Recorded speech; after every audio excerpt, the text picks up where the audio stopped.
Which is a picture Kurt took. It says, "Please forgive me." Yeah. Wow. It's pretty sexy, man. And then this is just an idea of how the guy is starting to lay it out to see what we think and whether he's the guy. Okay, this is my rejection from the Musketeer, New Musketeers.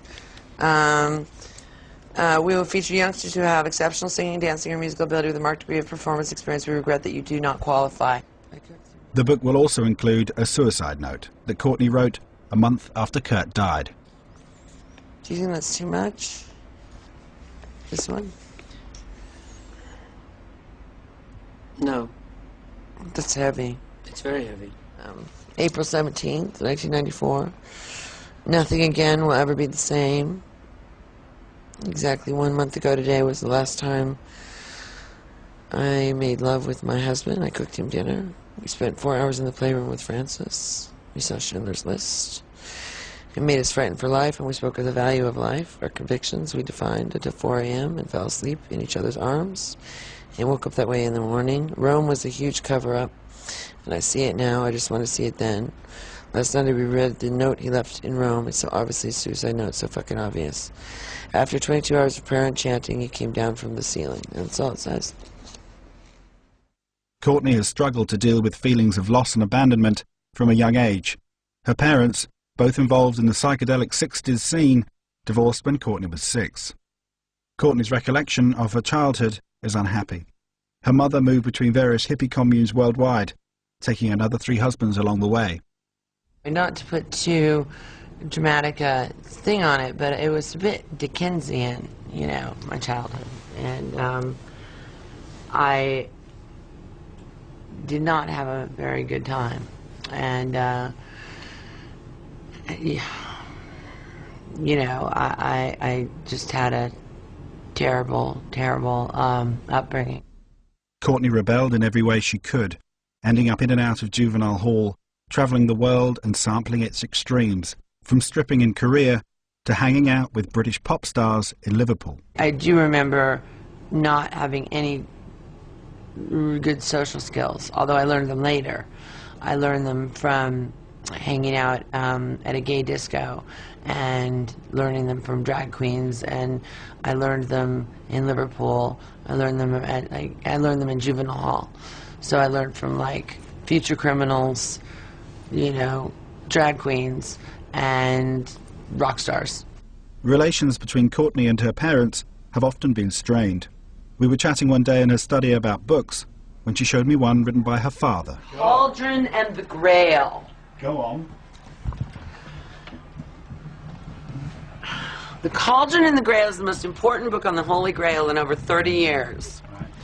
In this, the first volume of Hank Harrison's trilogy on the Grail, the internationally acclaimed author...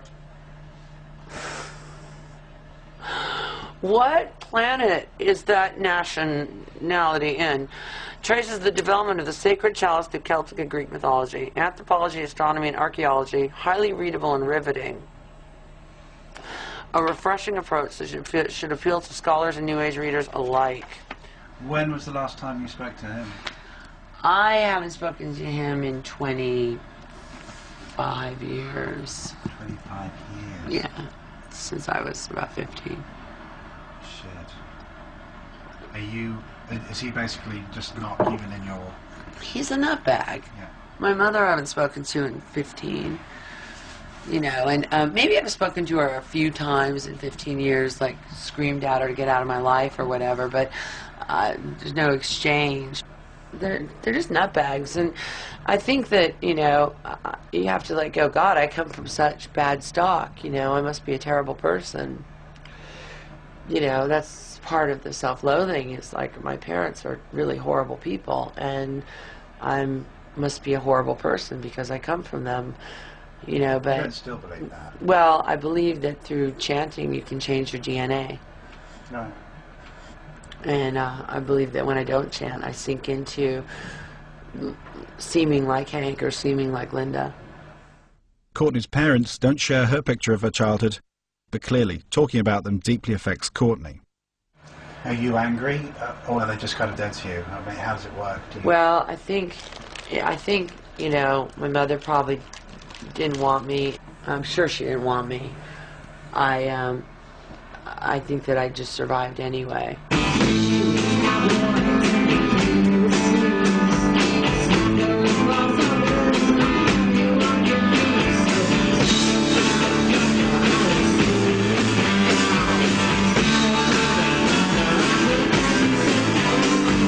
It's I hate you asshole, but it's a sexy I hate you asshole, and I will fucking triumph over your fucking ass one way or another, you fucking asshole. I know that none of this shines on my child. None of this dark side of the moon shit is on my kid, you know? And Well, that's the bottom line, isn't it? yeah, it absolutely Yeah, is. you actually You know, have to draw a line under it. the buck stops with me. None of this stuff from her dad's side or my family side is going to affect her. None of it. She's going to get whatever she wants, whatever she needs. I don't care what it takes. Anyone fucks with her, I will fuck with them. Do you want to go to the glasses store? Frances is now 13 years old. Courtney lost custody of her during some of the worst times, but they've been fully reunited since Courtney came out of rehab.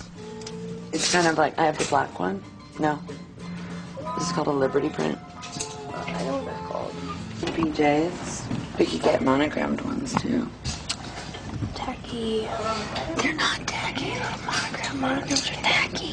I'm supposed to have given up smoking 6 years ago. when she learned to read, but I didn't. And now she's 13 and mad as hell. The minute 2008 hits, if you haven't quit smoking, What are you gonna do? something You to beat really me? bad. Yes, I'll hit you with wire hangers. Their relationship seems strong and loving, but there were moments when Courtney spoke of how destructive being separated from her daughter has been. She said to me, I used to think you were the greatest person in the world. And then that stuff happened in the last 2 years. And now I don't trust you anymore. And Frances said that. yeah. And she doesn't have a dad and stuff. It's hard. I mean, the trauma of Department of Children's Services. Yeah. There was no need for that.